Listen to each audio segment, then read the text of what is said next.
आज जब मेरा बेटा बाजार गया तो मैंने उसे फोन करके बोल दिया, बेटा वापस आते समय सब्जी वाले की दुकान से अपने पसंद की कोई भी सब्जी लेके आ जाना। तो ये इस तरह से छोटे छोटे आलू लेके आ गया। इसी के साथ इसे हरे प्याज अच्छे लगे तो वो भी लेके आ गया। इन दोनों को देख के मेरा मन किया कुछ ऐसी रेसिपी बना करके तैयार करूंगी जो मेरे परिवार को भी पसंद आ जाए, इसी के साथ मेरे व्यूवर्स भी अपने घर में आसानी से बना सके। इसे बनाने के लिए जो भी सामग्री यूज करूंगी वो एकदम बेसिक होगी, पर बनाने का तरीका एकदम यूनिक होगा। इसीलिए एक बार आप भी अपने घर में इसे जरूर ट्राई करें। तो सबसे पहले यहाँ पर मैंने 500 ग्राम जितने छोटे आलू लिए हैं। इस आलू को मैंने साफ धो करके पहुँच भी लिया है। अब इस आलू को कुकर के अंदर ट्रांसफर कर लेते हैं। यदि आपके पास छोटे आलू नहीं हैं और बड़े आलू हो तो बड़े आलू को हाफ करके आप इसमें डाल सकते हैं। अभी इसमें 1 कप जितना पानी डाल देते हैं और इसी के साथ इसमें आधा छोटा चम्मच जितना नमक डाल देते हैं। नमक डालने से आलू अच्छे से नमकीन हो जाएंगे। अभी ढक करके आलू को हम 1 सीटी तक पका लेंगे। हमें आलू को पूरा नहीं पकाना है, इतना ही पकाना है जिससे कि इसके छिलके आसानी से निकल जाए। अभी कुकर की 1 सीटी आ गई है। सीटी आने के बाद में हमें गैस को बंद कर देना है, पर इसकी भाप अभी नहीं निकालनी है। भाप के अंदर आलू थोड़ी देर और पकते रहेंगे और ठंडा करने के बाद में मैंने कुकर में से बाहर निकाल लिया है। तो आप देख पा रहे हैं इसके छिलके आराम से निकल रहे हैं। ऐसे करेंगे तो आराम से छिलके निकल जाएंगे। इसका मतलब ये परफेक्ट पक गए हैं, पर पूरे नहीं पके हैं। अभी यहाँ पर मैंने एक फॉक लिया है। आप चाहे तो इसकी जगह पे इस तरह से टूथपिक ले सकते हैं। टूथपिक लेकर के इस तरह से होल कर लें। वैसे आज का वीडियो आप कहाँ से देख रहे हैं मुझे कमेंट बॉक्स में लिख करके जरूर बताएं, और ये भी बताएं इस तरह के छोटे आलू से आप क्या बनाना पसंद करते हैं। यहाँ पर मैंने फॉक लिया है। फॉक से भी आप इस तरह से होल कर सकते हैं, इससे फटाफट काम हो जाएगा।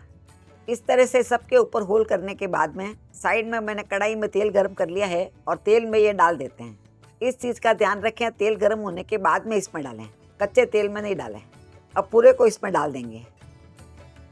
एक बार तेल में डालने के बाद में थोड़ी देर इसे चलाना नहीं है। आँच को हम मध्यम कर लेंगे, तेज आंच में फ्राई नहीं करना है। इस तरह से फ्राई करने का रीजन ये होता है, इसके बाहर एक हल्की सी क्रिस्पी लेयर आ जाती है। इसी के साथ जो 70% तक पक गए थे वो अभी 80-90% तक पक जाएंगे। आलू को मैंने 2 मिनट तक पका लिया है।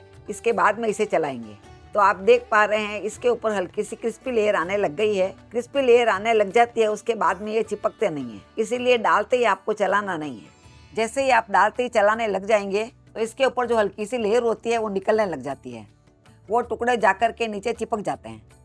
तो ध्यान रखें कि एक बार इसमें डालने के बाद में 2 मिनट तक चलाएं नहीं। पर यह भी आप ध्यान रखें, इसके लिए आपको मोटे पेंदे की कढ़ाई लेनी है। पतले पेंदे की कढ़ाई लेंगे तो आलू इसमें चिपक सकते हैं। अभी आप देख पा रहे हैं इसके ऊपर लाइट गोल्डन कलर आ गया है, ये एकदम परफेक्ट पक गए हैं। अभी इसको हम निकाल लेते हैं। तो आप देख पा रहे हैं तेल अंदर से साफ है, इसके अंदर कुछ भी चिपका नहीं है। इसी के साथ जो प्याज को हमने काट के रखा है वो इसमें डाल देते हैं। यहाँ पर मैंने 2 ग्रीन प्याज के बंच लिए थे, उसके ऊपर वाला पार्ट मैंने निकाल लिया है। जो ये व्हाइट वाला पार्ट होता है उसी को लिया है। ये बहुत ही सॉफ्ट होता है, इसे आपको 30 से 40 सेकंड तक पकाना है। इससे ज्यादा नहीं पकाना है, क्योंकि वैसे भी ये बहुत सॉफ्ट होते हैं। आपके पास हरा प्याज नहीं है तो आप गोल वाला प्याज भी ले सकते हैं। अभी इसे हम एक प्लेट में निकाल लेते हैं और गैस को बंद कर देते हैं। ध्यान रखें आलू को और प्याज को हमने अलग अलग निकाला है और आपको भी अलग ही निकालना है। यहाँ आप देख पा रहे हैं जो तेल हमने इसमें डाला था वो तेल ऐसे के ऐसे दिख रहा है, क्योंकि आलू कभी भी तेल को ज्यादा एब्जॉर्ब नहीं करते हैं। और यहाँ पर मैंने 4 टेबल स्पून तेल लिया था, तो 2 टेबल स्पून जितना रखेंगे और 2 टेबल स्पून जितना निकाल लेंगे। अभी 2 टेबल स्पून जितना तेल मैंने निकाल लिया है और गैस को वापस चालू कर देते हैं। अभी तेल हमारे गर्म ही है तो इसमें 1 पीस दालचीनी का डाल देते हैं। ये मसाले थोड़े थोड़े डालने हैं। और 3 मैंने लौंग लिए हैं, ये भी इसमें डाल देते हैं। आँच को हमें स्लो और मीडियम के बीच में कर लेना है। यहाँ पर मैंने 3 हरी इलायची ली है जिसके मैंने मुंह खोल दिए हैं, इसका फ्लेवर इसमें बहुत अच्छा आएगा। और 2 मैंने छोटी साइज के तेज पत्ते लिए हैं, ये भी इसमें डाल देते हैं। और 2 मैंने साबुत लाल मिर्ची ली है, ये सूखी वाली लाल मिर्ची है। इन सभी को हम थोड़ा सा पका लेते हैं जिससे तेल के अंदर बहुत अच्छा फ्लेवर आ जाएगा। अभी सभी चीज़ें अच्छे से पक गई है तो यहाँ पर मैंने 2 प्याज लिए हैं जिसको मैंने महीन महीन काट लिया है। यदि आप बड़ा साइज का प्याज लेते हैं तो 1 ले सकते हैं। प्याज हमें कभी भी स्लो और मीडियम आंच में ही पकाना है। और जब तक प्याज पक रहे हैं तब तक यहाँ मैंने एक मिक्सी का जार लिया है और मिक्सी के जार में कुछ मसाले डाल देते हैं। तो यहाँ पर मैंने 1 छोटा चम्मच जितना जीरा लिया है, ये जीरा इसमें डाल देते हैं। और 1 छोटा चम्मच जितना ही सौंफ लिया है, सौंफ को भी इसमें डाल देते हैं। सौंफ डालने से इसका फ्लेवर बहुत अच्छा आएगा। यदि आपके पास सौंफ है तो आप जरूर डालें। इसी के साथ यहाँ पर मैंने एक अदरक का पीस लिया है जो कि लगभग 1 इंच जितना है। इसको हम थोड़ा काट के डालेंगे, इसे रफली ही काटना है, बड़ा बड़ा। इसी के साथ यहाँ मैंने 1 टेबल स्पून जितना आखा धनिया लिया है, ये भी इसमें डाल देते हैं। 5 कलियां मैंने लहसुन की ली है, बड़ी वाली कलियां हैं इसीलिए मैंने 5 ली है। छोटी वाली लेते हैं तो 8-10 भी ले सकते हैं। लहसुन नहीं खाते हैं तो स्किप कर सकते हैं। 2 मैंने हरी मिर्ची ली है, इसको रफली काट के इसमें डाल देंगे। यदि आपको तीखा ज़्यादा पसंद हो तो 2 की जगह 3 मिर्ची भी डाल सकते हैं। अभी ढक करके इसे हम पीस लेंगे। तो इस तरह से हमने इसे पीस करके तैयार कर लिया है। ये दरदरा पीसा जाएगा, ज़्यादा महीन नहीं होता है। अब आप यहाँ पर देख पा रहे हैं प्याज हमारे ट्रांसलूसेंट दिखने लग गए हैं। इसका हमें बहुत ज़्यादा कलर चेंज नहीं करना है। इस तरह से प्याज पक जाता है तो उसके बाद में यहाँ पर मैंने 2 टमाटर लिए हैं, जिसको मिक्सी के जार में डाल के पीस लिया है। आप चाहे तो टमाटर की प्यूरी भी ले सकते हैं। इस तरह से टमाटर को पीस के डालेंगे तो इसकी ग्रेवी बहुत ही स्मूथ बनेगी। और टमाटर को भी हमें अच्छे से पका लेना है। टमाटर हमारा अच्छे से पक जाए तो इसमें 1 टीस्पून जितना नमक डाल देते हैं। नमक डालने से टमाटर का पानी जल्दी छूट जाता है और ये फटाफट पक जाता है। अभी टमाटर को पकाते हुए लगभग 2 से 3 मिनट हो गए हैं। अभी इसमें सूखे मसाले डाल देते हैं, जिससे कि टमाटर के पानी में मसाले अच्छे से पक जाएंगे। यहाँ पर 1 छोटा चम्मच जितना कश्मीरी लाल मिर्ची डाल देते हैं और आधा छोटा चम्मच जितना हल्दी पाउडर डाल देते हैं और इनको अच्छे से मिक्स कर लेते हैं।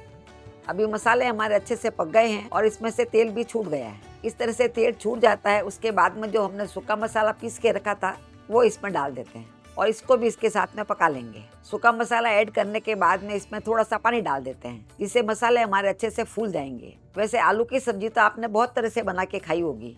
इस तरह से मसाला पीस करके इसमें डालते हैं तो इसका स्वाद कई गुना बढ़ जाता है। तो एक बार आप अपने घर में इसे जरूर ट्राई करें। अभी इसके ग्रेवी को अच्छा क्रीमी करने के लिए यहाँ पर मैंने 1 टेबल स्पून जितना क्रीम लिया है। आप चाहे तो इसकी जगह पे मलाई भी ले सकते हैं। मलाई तो सभी के घर में आराम से मिल जाती है। यदि आप क्रीम नहीं डालना चाहते हैं तो इसकी जगह पे फ्रेश दही भी डाल सकते हैं। फ्रेश दही का टेस्ट भी इसमें अच्छा लगेगा। यदि दही डालते हैं तो टमाटर थोड़ा कम डालें। ये मसाला जब तक पक रहा है तब तक मैं आपको बता देती हूँ कि कुछ ग्रेवी के अंदर से तेल कम छूटता है और कुछ ग्रेवी में तेल अच्छा छूट जाता है। तो उसका रीज़न ये होता है, यदि आप इसमें बेसन डालेंगे या मूंगफली को पीस के डालेंगे तो उसमें से तेल थोड़ा कम छूटेगा, क्योंकि ये मूंगफली, काजू, बेसन तेल को एब्जॉर्ब कर लेते हैं।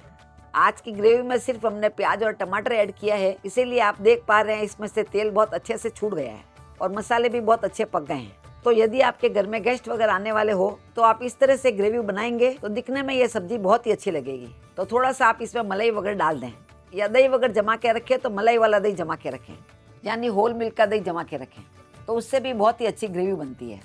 तो अभी आप देख पा रहे हैं इसमें से पूरा तेल छूट गया है और मसाला हमारा बहुत ही अच्छे से पक गया है।